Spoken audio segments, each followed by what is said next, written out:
하나님 말씀 함께 보시겠습니다. 신약 성경 에베소서 6장 1절로 3절까지 말씀입니다. 하나님 말씀 에베소서 6장 1절에서 3절까지 말씀입니다. 신약 316면쯤에 있습니다. 우리 함께 한 목소리를 읽겠습니다. 시작. 자녀들아, 주 안에서 너희 부모에게 순종하라. 이것이 옳으니라.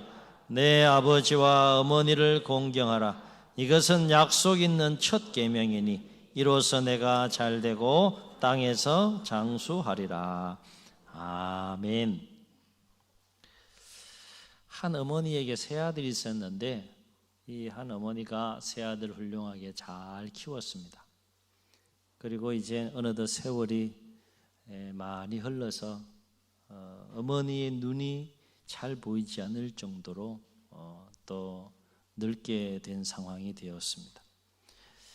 어머니의 헌신적인 사랑으로 성장한 세 아들은 한자리에 모여서 한 가지 제안을 했는데, 누가 가장 효자인지 우리 정명해 보자, 이렇게 제안을 했어요. 그래서 그 마음을 표현하기 위해서 큰아들이 어머니에게 뭘 선물했는가 하면 방 15개나 되는 큰 집을 어머니에게 선물했어요. 별로 놀라지 않으시네. 여러분의 자녀들에게 그와 같은 선물을 받으면 얼마나 좋겠어요. 믿음대로 되시기를. 잘 듣고 계시죠? 둘째 아들은 뭘 선물했는가 하면 최고급 승용차를 어머니에게 딱 선물로 드리면서 운전수까지 딸려서 그렇게 보냈습니다. 셋째 아들은 좀 특별한 선물을 준비했어요. 어떤 선물을 준비했는가 하면 15년 동안 열심히 훈련시킨 끝에 이 성경책 전체를 줄줄 외는 신기한 앵무새를 어머니에게 선물로 드렸습니다. 시편 1편 그러면 막 줄줄줄줄줄줄 외울 정도로 잘 훈련된 그런 앵무새였어요. 마침내 세 아들이 이제 함께 모였고 어머니께서 누구의 선물이 제일 좋은지를 결정하는 날이 되었습니다. 어머니는 큰아들에게 이렇게 말합니다. 여러분은 뭐라고 대답할 것 같아요? 고맙다, 잘 받을게, 뭐 이렇게 얘기할 겁니까? 이 어머니는 좀 특이해요. 뭐라고 큰아들에게 이야기했는가 하면, 큰아들아, 네 선물은 고맙다마는 나는 내 선물을 받을 수 없구나. 이 늙은이의 그 큰 집이 무슨 소용이 있겠느냐. 나는 방 한 칸이면 족하다. 이야기지만 과연 이렇게 얘기할 수 있는 부모가 몇 명이나 될까? 제가 예화를 읽으면서 생각해 봤어요. 어쨌든 이 어머니는 큰아들에게 이렇게 대답했습니다. 나는 방 한 칸이면 족하다. 고맙지만, 그 마음은 고맙지만 내 선물을 받을 수 없구나 거절했습니다. 이어서 둘째 아들에게 말합니다. 둘째야, 내 선물도 참 고맙지만 나는 둘째 너의 선물도 내가 받을 수 없구나. 눈이 어두워서 앞도 잘 보지 못하는데 내가 어디를 그 고급 승용차를 타고 여기저기 다닐 수 있겠느냐. 고맙지만 내가 그 선물을 받을 수 없구나. 속으로 이 예화를 들으면서 참 바보 같다라고 생각하시는 부모님들이 계실지 모르겠어요. 어쨌든 이 어머니는 그렇게 대답을 했어요. 그리고 셋째 막내에게 이제 어머니가 뭐라고 대답을 했는가 하면 이렇게 대답을 했다고 합니다. 막내야, 나는 네 선물이 제일 좋단다. 네가 보내준 닭은 정말 맛있었다. 예, 이 어머니는 앵무새를 닭으로 여긴 거죠. 물론 지어낸 이야기입니다. 그런데 우리가 어버이 주일을 맞이해서 무엇이 자녀된 자로서 부모를 진정으로 효도할 수 있는지, 무엇이 진정한 효인지를 다시 한번 돌아볼 수 있는 그런 이야기가 아닌가 생각해 보게 됩니다. 오늘 말씀은 그 유명한 사도 바울이 자녀들을 향하여 권면한 말씀이에요. 자녀들을 향하여 두 가지로 권면하죠. 첫 번째 권면이 뭡니까? 주 안에서 내 부모에게 순종하라. 참 이 무거운 주제예요. 자녀들 입장에서 보면 참 무거운 주제예요. 사실은 부모가 된 자도 사실은 자녀인 것이죠. 부모이면서 자녀인 것이죠. 또 자녀이면서 앞으로 또 부모가 될 자녀이기도 하고요. 여기에 있는 모든 분들은 그런 맥락에서 보면 다 자녀예요. 자녀. 성경에서 주 안에서 내 부모에게 순종하라고 권면하고 있지만 사실 자녀된 자로서 부모에게 순종하는 거 쉬운 것 같아도 결코 쉽지 않은 것을 또 보게 됩니다. 여기서 순종하라라고 하는 그 헬라 원어가 휘파게오라는 단어인데 그 단어의 그 원어적인 뜻은 뭔가 하면 명령이나 권위에 따른다. 자신을 낮추어서 아래에서 주의 깊게 경청하고 듣는다. 이런 그 뜻을 담고 있어요. 그래서 주 안에서 내 부모에게 순종하라라고 하는 것은 부모의 권위를 자녀된 자로서 부모의 권위를 인정해드리고 그 부모의 말씀을 주의 깊게 잘 듣고 경청하여 그 말씀대로 따른다라고 하는 의미가 순종하라라고 하는 그 말씀 속에 담겨있는 의미라고 할 수 있습니다. 그러면서 바울은 뭐라고 말하는가 하면 이것이 옳으니라라고 말해요. 무슨 말입니까? 자녀된 자로서 부모의 권위를 인정해 드리는 것, 그리고 그 부모의 말씀을 잘 경청하고 그대로 순종하며 사는 것, 그것은 자녀된 자라면 마땅히 해야 될 일이고 당연한 도리라라고 하는 것이죠. 이것이 옳음이라라고 하는 거예요. 그런데 부모에게 순종하는 것이 가장 기본적인 자녀의 도림에도 불구하고 가정 안에서 자녀들의 모습을 보면 어떻습니까? 여러분의 자녀들은 여러분 부모인 여러분에게 잘 순종하십니까? 아멘. 10분 중에 한 분만 대답하신 것 같아요. 잘 순종하는 은혜와 복이 있기를 주여 여러분 축원합니다. 그런데 사실이요, 저도 외람된 말씀이지만 자녀를 키우고 있지만 이 말씀대로 자녀들이 그대로 순종하며 사는 것이 마땅하고 당연한 도림에도 불구하고 자녀들이 부모의 말에 잘 경청하고 순종하면서 삶을 살아가는 것이 결코 쉽지 않다라는 것을 보게 돼요. 자녀들에게 한번 여쭤보겠습니다. 자녀의 역할을 하는 것이 더 힘들어요? 부모의 역할을 하는 것이 더 힘들어요? 자녀들에게 한번 여쭤볼게요. 둘 다 힘든 것 같아요. 제가 볼 땐 부모 역할도 힘들고 이 자녀 역할 하는 것도 쉽지 않은 것 같아요. 가만히 보면 쉽지 않으니까 순종하는 게 쉽지 않은 거 아니겠습니까? 둘 다 힘든데 자녀들에게 한번 여쭤볼게요. 자녀 역할 하는 게 더 쉬워요? 부모 역할 하는 게 더 쉬운 것 같아요? 주여. 자, 이제 부모들에게 한번 여쭤보겠습니다. 부모 역할 하는 게 더 쉬운 것 같아요? 자녀 역할 하는 게 더 쉬운 것 같아요? 질문이 어려운 건가요? 아니면 대답하기 싫은 건가요?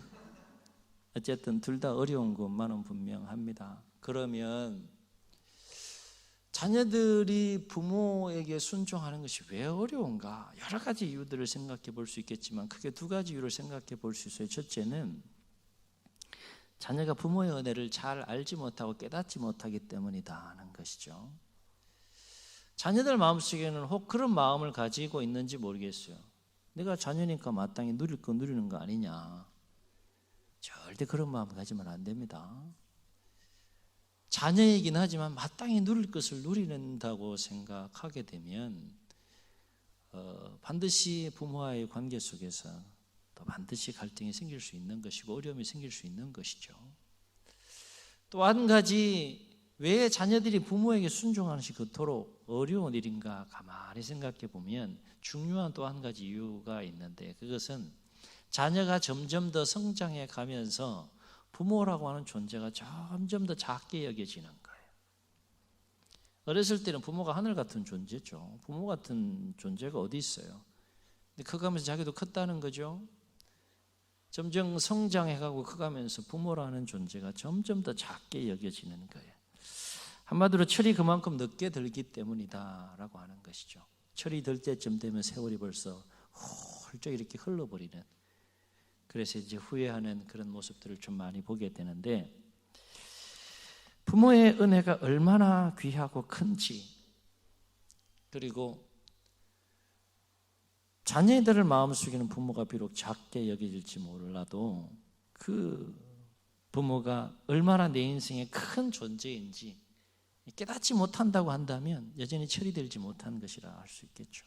철이 들어야지 또 부모를 잘 섬기고 공경할 수 있는 것인데, 여하튼 자녀된 자로서 부모를 잘 섬기고 순종한다는 것 결코 쉬운 일은 아닌 것 같습니다. 그럼에도 불구하고 성경은 우리에게 권면하고 있는 거예요. 또 한 가지 오늘 말씀을 통해 사도 바울이 권면하는 내용이 뭡니까? 자제들에게 내 아버지와 어머니를 공경하라 하는 거예요.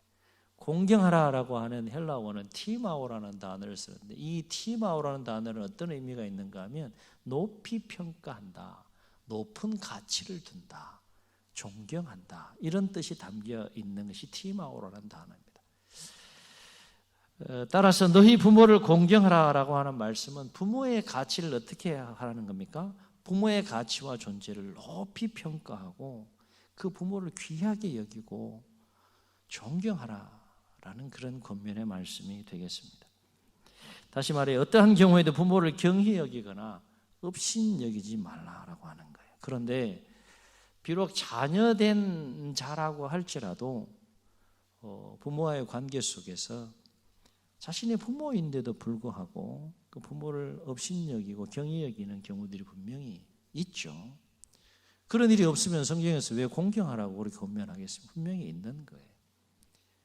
물론 자녀의 입장에서 또 자녀의 마음을 노하게 하는, 오늘 사절은 읽지는 않았지만 자녀의 마음을 노하게 하는 부모의 모습들이 분명히 있고 또 연약하고 부족한 모습들도 분명히 있을 거예요.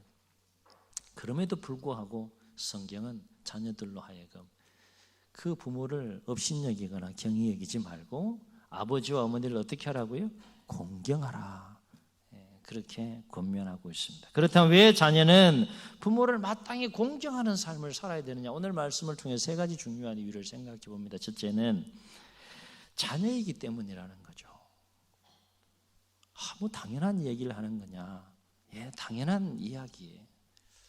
자녀이기 때문에 부모를 잘 섬기고 공경하는 삶을 살아야 한다라고 성경은 우리에게 말해주고 있어요. 그래서 바울은 부모를 공경하는 것과 관련된 권면을 오늘 누구에게 권면하고 있습니까? 오늘 말씀을 보게 되면 자녀들아 이렇게 말하고 있어요. 자녀들아, 너 자녀다. 자녀니까 부모를 공경하는 것이 옳고 마땅하다. 그렇게 지금 권면하고 있는 것입니다. 여기서 내가 부모와의 관계 속에서 자녀라고 하는 것은, 자녀된 자라고 하는 것은 무엇을 의미할까요? 그렇습니다. 부모가 없다면 오늘 내가 존재할 수 없었다는 거예요. 그게 자녀된 자의 정체성인 것이죠. 부모 없이 자녀가 존재할 수가 없는 것이죠.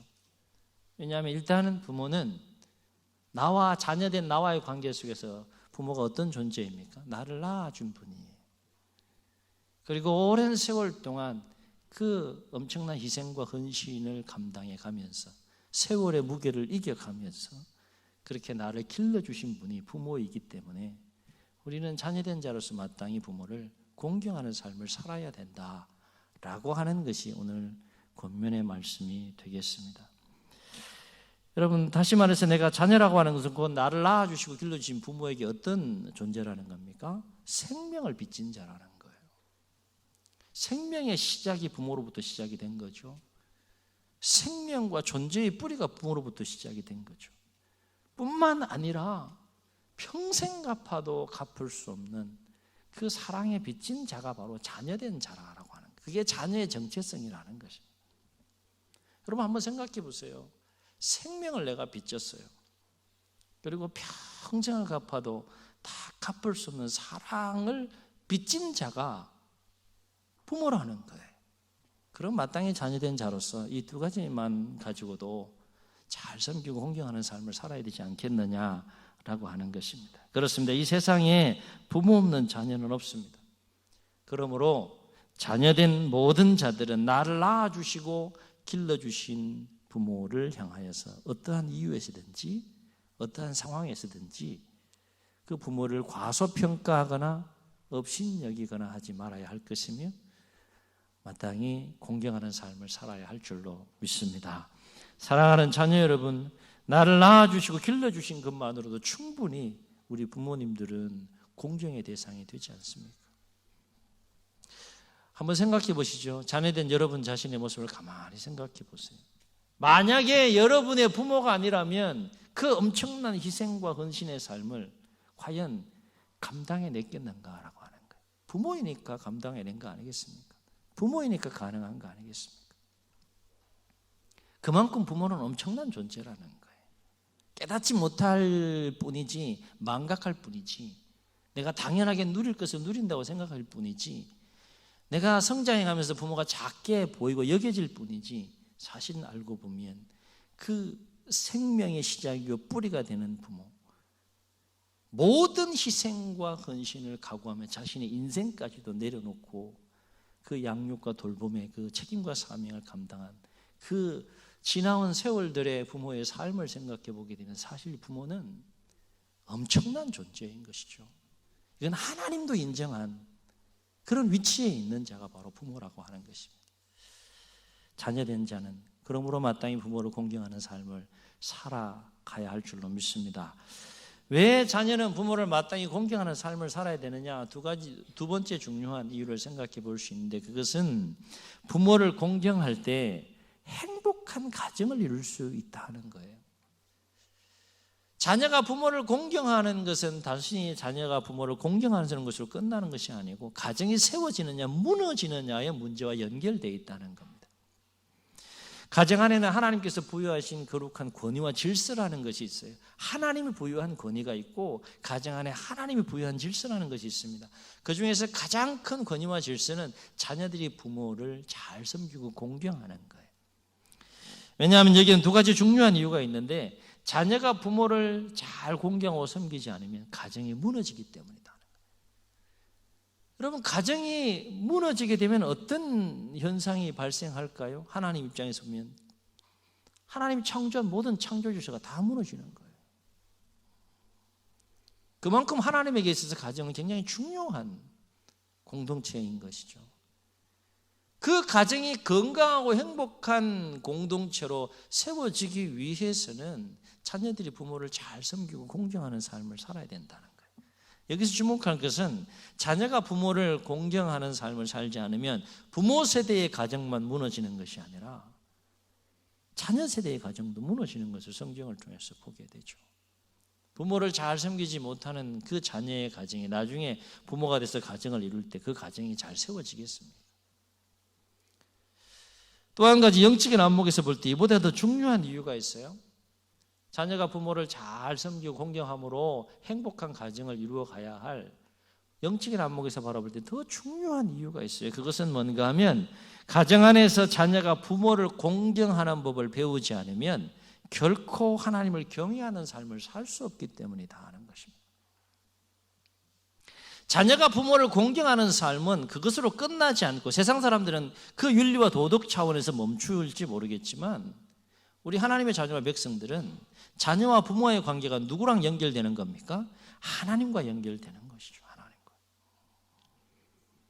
보이는 부모도 공경하지 않으면서 보이지 않는 하나님을 경외한다는 것은 있을 수가 없는 일이다 하는 거예요. 그래서 하나님은 하나님의 백성들에게 요약해서 10가지 계명을 주실 때 1에서 4계명은 하나님을 경외하는 그 법과 관련된 계명을 주셨지만 5에서 10이라고 하는 사람, 인간을 향한 그 계명을 주실 땐 그 첫째 되는 계명으로 어떤 계명을 주셨습니까? 내 부모를 공경하라 하는 거예요. 두 개의 돌판을 하나님이 친히 직접 만드셨어요. 그리고 친히 그 계명을 새기셨어요. 그리고 모세를 통해 주신 거예요. 하나의 첫째 돌판은 하나님을 향한 계명, 1에서 4계명이 쫙 새겨져 있고, 둘째 되는 돌판에는 5에서 10가지의 계명이 새겨져 있는데, 그 인간을 향한 첫째 되는 계명을 친히 하나님께서 새기신 그 계명이 뭐라는 거예요? 내 부모를 공경하라는 거예요.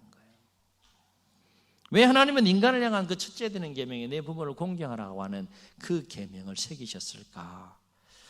그렇습니다. 여기는 중요한 하나님의 의도가, 거룩한 의도와 목적이 담겨 있는데, 그것은 육신의 부모를 공경하는 삶을 통해서 보이지 않는 하나님을 경외하는 법을 배우라는 거예요. 아멘. 아멘. 보이는 육신의 부모를 잘 섬기고 공경하는 법을 통해서 보이지 않는 하나님을 경외하는 법을 배울 수 있도록 장치하신 것이 바로 가정이었다는 거예요. 이게 성경적인 가정관입니다. 이것이 성경적인 자녀와 부모와의 관계라고 하는 것이죠. 우리는 하나님께서 직접 가정을 세우시고 그 가정 안에 거룩한 질서와 권위를 부여하신 모습을 통해서 이러한 하나님의 마음과 의지를 우리가 발견할 수 있다라고 하는 것입니다. 이런 맥락에서 영적인 안목에서 보면 부모는 어떤 존재인가 하면 가정 안에서 하나님을 대신할 수 있는 그런 위치에 있는 자가 바로 부모이다라고 하는 거예요. 그래서 하나님은 자녀들이 부모를 공경함으로 행복한 가정을 이루기를 원하셨다라고 하는 것입니다. 오늘 말씀에 근거해서 또 한 가지 자녀들이 마땅히 부모를 공경해야 될 이유가 있는데, 그것은 하나님의 약속이 있는 첫째 되는 계명이 되기 때문이다 하는 거예요. 아멘. 여기서 약속이라는 단어가 나오는데, 이 약속이라는 단어는 에판겔리아라는 헬라 원어를 사용합니다. 이 단어의 뜻은 어떤 의미가 담겨 있는가 하면 선에 대한 신적인 확신으로서의 약속이라는 뜻이 담겨 있어요. 무슨 얘기인가 하면 사람이 사람에게 한 사람의 약속이 아니라 하나님이 직접 사람에게 약속한 하나님의 약속이라는 거예요. 하나님의 약속. 그것이 에판겔리아라는 거예요. 오늘 약속으로 번역된 그 단어가 가지고 있는 뜻이라는 것입니다. 그리고 첫째 되는 계명이라고 하는 것은 순서적으로 그 첫째가 되는 계명이다라는 의미도 담겨 있지만 그만큼 중요한 계명이라는 거예요. 다시 말해 부모를 공경하라고 하는 이 계명은 10가지 계명 중에 인간을 향한 첫째 되는 계명인 동시에 하나님께서도 그만큼 중요하게 여기신 계명이 바로 부모를 공경하라라고 하는 계명이라는 것입니다. 그래서 10가지 계명을 자세히 보세요. 중요한 특징이 하나 있는데 그것이 뭔가 하면 나머지 계명은 계명만 있고 약속은 없어요. 그런데 유일하게 제5계명, 인간을 향한 첫째 되는 계명, 내 부모를 공경하라는 계명에는 하나님의 약속이 딸려 있는 것을, 하나님의 약속이 붙어 있는 것을 보게 된다는 것. 그만큼 하나님은 이 약속을 중요하게 여기셨다는 거예요. 이 계명을 잘 지키면 내가 이렇게 축복해 줄게 라고 하는 그 약속을 하실 만큼 중요하게 여기신 계명이 바로 이 내 부모를 공경하라라고 하는 계명이었다는 거예요. 그렇다면 하나님은 부모를 공경하는 적이 어떤 약속을 하셨을까? 2가지 약속을 하시죠. 첫째는 땅에서 잘되게 해주겠다. 하나님의 약속입니다. 또 한 가지 약속이 뭡니까? 장수의 복을 누리게 하겠다. 이 2가지 약속을 하나님께서 하시는 모습을 보게 됩니다. 얼마나 큰 복에 대한 약속이에요. 사람이 삶을 살아가면서 행복한 삶을 살아가려면 반드시 이 2가지 조건을 다 갖춰야 되잖아요. 땅에서 잘 돼야 돼요. 형통해야 돼요. 근데 그것만 가지고는 결코 온전한 행복을 누릴 수 없는 것이죠. 하나님께서 형통케 하시는 복을 복으로 누리려면 어떻게 해야 됩니까? 건강하고 장수해야 된다는 거예요. 그런데 하나님은 이 2가지 복을 다 주시겠다고 약속하고 계신데 누구에게 주시겠다는 겁니까? 내 부모를 공경하는 자에게 이 2가지 복을 다 주시겠다는 거예요. 얼마나 큰 약속입니까?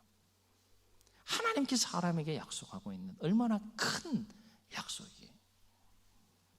여기서 우리가 주목할 것은 뭔가 하면 부모를 공경하며 사는 것이고 땅에서 잘되고 장수하는 비결이다 하는 거예요. 얼핏 생각하면 이해가 가지 않는 부분일 수 있어요. 땅에서 잘되고 장수하려면 열심히 부지런히 노력하고 도전해서 수고하고 땀 흘려야지 땅에서 잘되고 그렇게 또 장수할 수 있는 것이 아니냐. 예, 그 부분 기본적으로 우리가 해야 될 부분이지만 오늘 말씀의 근거에서 볼 때 내 부모를 공경하는 것이 땅에서 잘되고 장수하는 비결이라고 오늘 우리에게 말씀해 주고 있다는 거예요. 얼핏 생각하면 상관이 없는 것 같이 보이지만 조금만 깊이 생각해 보면 매우 깊은 관계가 있는 것을 보게 됩니다. 자, 한번 생각해 보시죠. 부모를 공경하는 자가 삶에 게으르겠습니까? 불성실하겠습니까? 부모를 잘 섬기고 공경하는 사람들의 모습을 가만히 눈여겨보면 정말 분주하고 바빠요. 자기 인생도 성실하게 살아갈 뿐만 아니라 부모의 인생도 챙겨야 되기 때문에 정말 부지런할 수밖에 없어요. 정말 열심히 살 수밖에 없어요. 정말 성실하게 살 수밖에 없어요. 자, 또 한번 생각해 보죠. 부모를 공경하는 자가 자기 몸 관리를 함부로 하겠습니까? 부모를 잘 섬기고 공경하려면 몸이 일단 건강해야 되기 때문에, 그리고 이 건강의 문제로 인해서 부모의 근심이 되는 일이 없어야 되기 때문에 자기 몸에 대한 그 관리를 철저하게 잘 해나갈 것이라고 하는 것이죠. 또 한번 생각해 보죠. 부모를 공경하는 자가 인간관계를 소홀히 하겠느냐 하는 거예요. 그렇지 않다는 거죠. 자, 이런 삶의 모습들을 가만히 보게 되면 사람이 성공하기 위해서 필요한 모든 내용이 거기에 다 담겨 있는 것을 보게 돼요. 사람이 부지런하고 그 일을 꾸준히 성실함으로 해나간다 그러면 뭐라도 해내지 않겠습니까? 몰라서 못하는 것이 아니라 부지런하지 못하고 성실하지 못하기 때문에 땅에서 형통한 삶을 살지 못하는 경우들이 얼마나 많아요. 상식적으로 생각해 봐도 부모를 잘 섬기고 공경하는 자가 땅에서 잘 되고 장수하는 복을 누린다는 거 맞는 이치라는 거예요. 뿐만 아니라 신앙적으로 우리가 생각해 볼 때 부모를 공경하는 자가 땅에서 잘 되고 또 장수하는 보다 근본적인 이유와 까닭이 있는데, 그것은 뭔가 하면 이 두 가지 복이 삶을 주관하시는 하나님의 약속이라는 거예요. 아멘. 하나님은 마음만 먹으면 얼마든지 할 수 있는 분이십니다. 그리고 시건을 하지 않는 분이시라고 했어요. 한 번 약속한 것은 반드시 이행하시고 성취하시는 분이 하나님이신 것을 우리는 성경을 통해서 만나지 않습니까? 하나님께서 말씀하시면, 약속하시면 그대로 하신다는 거예요. 그런데 어떤 복을 주신다는 겁니까? 형통한 복과 장수의 복을 주겠다는 거예요. 누구에게? 부모를 잘 섬기고 공경하는 자에게 그와 같은 복을 주겠다는 겁니다. 믿음으로 받으실 수 있기를 주의 이름으로 축원합니다. 사랑하는 성도 여러분, 오늘 저는 저 자신을 비롯해서 오늘 예배에 참여한 여러분 모두에게 이렇게 여쭙겠습니다. 여러분 자녀입니까? 여러분 자녀입니까? 이 질문은 어떤 의미가 담겨 있는가 하면 부모와의 관계 속에서 남이 아니라는 거죠. 부모와의 관계 속에서 생명과 평생 갚을 수 없는 사랑에 빚진 자라고 하는 것이죠.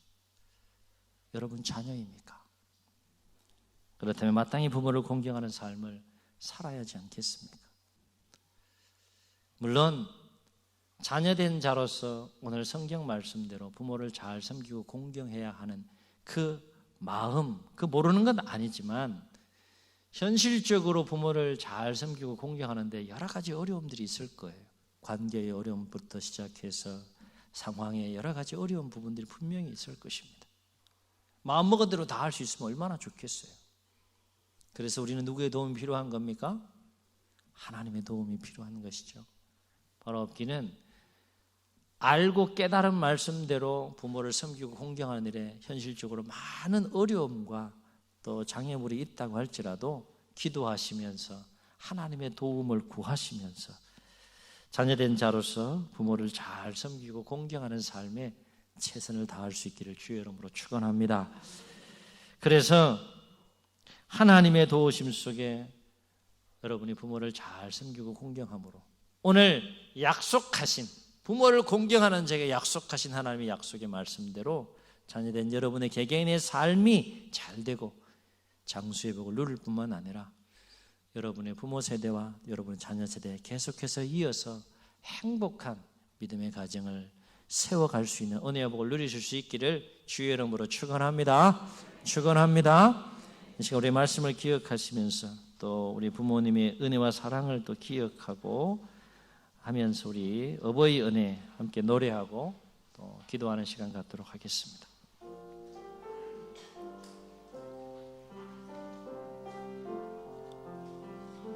나 실제 괴로움 다 잊으시고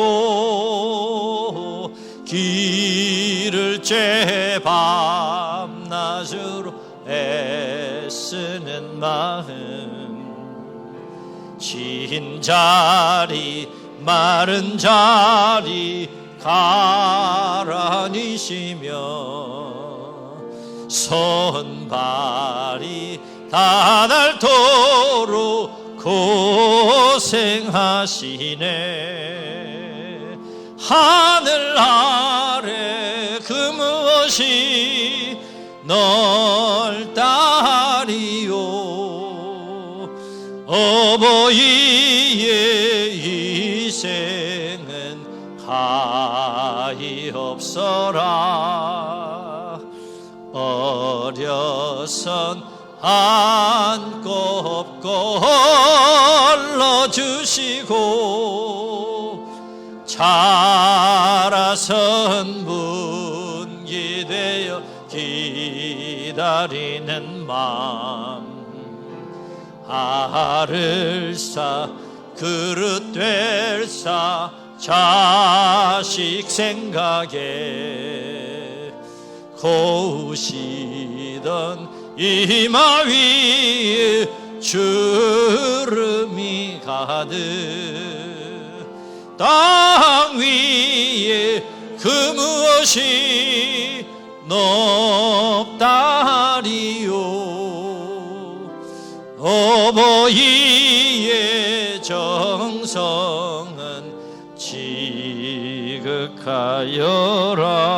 지극하여라.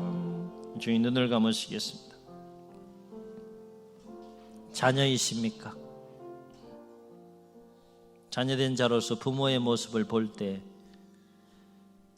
때로는 여러 가지 부족한 모습이 보일 수도 있습니다. 연약한 모습이 보일 수도 있습니다. 무능한 모습이 보일 수도 있습니다. 지극히 작게 보일 수도 있습니다. 그러나 그거 아십니까? 그 부모가 여러분의 생명의 뿌리이고 생명을 전수한 자이고 생명의 시작이고 낳아주신 분이시고 부모이기 때문에 오랜 세월 그 무거운 삶의 무게를 짊어지시고 말할 수 없는 희생과 헌신과 사랑으로 여러분을 길러주신 부모라는 사실을 아십니까? 성경은 우리에게 이렇게 권면합니다. 자녀들아, 자녀들아, 주 안에서 내 부모를 순종하라. 이것이 옳으니라. 자녀들아, 내 아버지 어머니를 공경하라. 이것이 약속 있는 첫 계명이라. 그렇게 권면하고 말씀하고 있습니다. 우리 잘해야 하지 않습니까?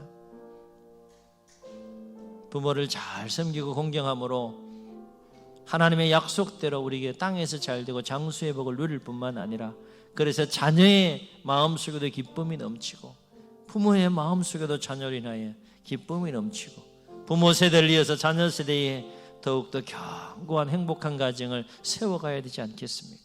부모와 자녀로 만났습니다. 여러 가지 어려움이 있을 것입니다. 장애물이 있을 것입니다. 한계가 있을 것입니다.